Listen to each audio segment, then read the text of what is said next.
Hi, today we are going to talk about if you have a child that is either highly sensitive or maybe has some brain-based differences, who finds certain clothes too tight or uncomfortable or doesn't want to wear certain things, um, or certain textures might be too much for them. And let's be honest, how frustrating this can be sometimes as a parent.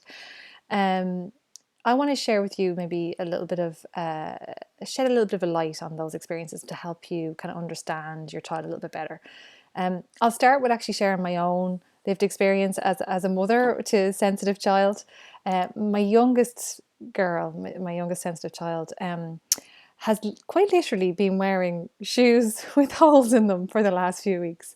Um, because the other ones that we were getting was too tight, too small, too big, too. So I kept saying, okay, fine, I'll hang on till the shops are open. We'll go, get our feet measured, make sure we have the right size. We did that. She picked out a pair that she loved. She was running around happy in them. I think, great, we're over the hump. No.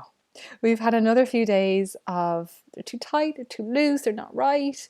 So, I was being patient and empathic and helping her to understand, it just takes a little while for our feet to get used to these new shoes. And then today I was all out of patience. I was all out of empathy. I just wanted to get the shoes on, get out the door, get on with our day. So, of course, I shouted. I came in with all the ultimatums, and you can guess this made it absolutely worse. So I stopped. I took a deep breath. I soothed myself, and I went into her when I was ready and I said, I'm sorry. I was sorry for shouting. And I let her know that I know what it feels like to get new shoes and how uncomfortable it can be to wear them in, and how much we just wish our older, familiar, worn in shoes were still wearable. And I said to her, you know, would it be okay if you were to wear them for a little while and I'll bring your spare ones? And if they're still uncomfortable by the time we get to Nana's, we could change them then. She just nodded through tears and sobbed and put her arms around me and hugged. And I just let her let the frustration out. And, it really reminded me again. This is something we do all the time, but it really, really reminded me, and this is why I wanted to share it with you, is how important accommodations are for our sensitive kids or for our kids with brain-based differences. Traditional parenting approaches would have us believe or have us perceive that this is a child being disobedient or manipulative or trying to control or trying to rule the roost. And the fact that it really isn't. And research has actually shown that accommodations for children with sensitivities or brain-based differences is essential, and it's actually so effective for helping them to thrive.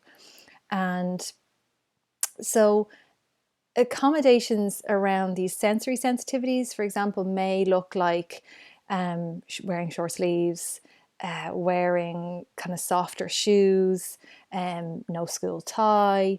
It might be, wearing hair down or maybe hair up, whatever it is that on a sensory level feels better for your child. Because if not, then what's happening is they are becoming dysregulated in their nervous system and are unable to listen, to learn, to socially engage, and they're going to express that in their behavior, in their emotions, having the meltdowns.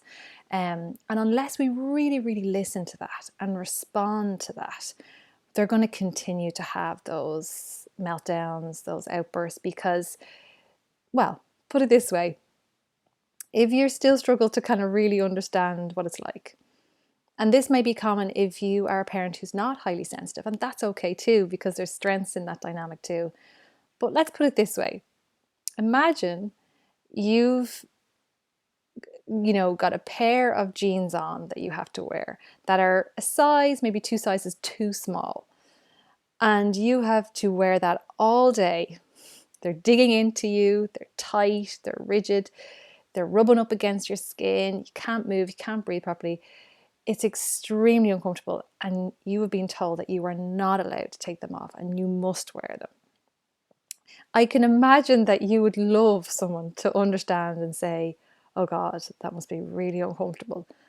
Let me get you something more comfortable, or can I find something that's more comfortable for you to wear so that you can focus on your work, that you can feel comfortable, you can feel relaxed, you can engage with your peers, you can have some fun.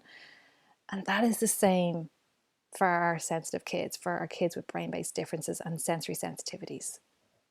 So I hope that helps a little. And as always, stay sensitively strong.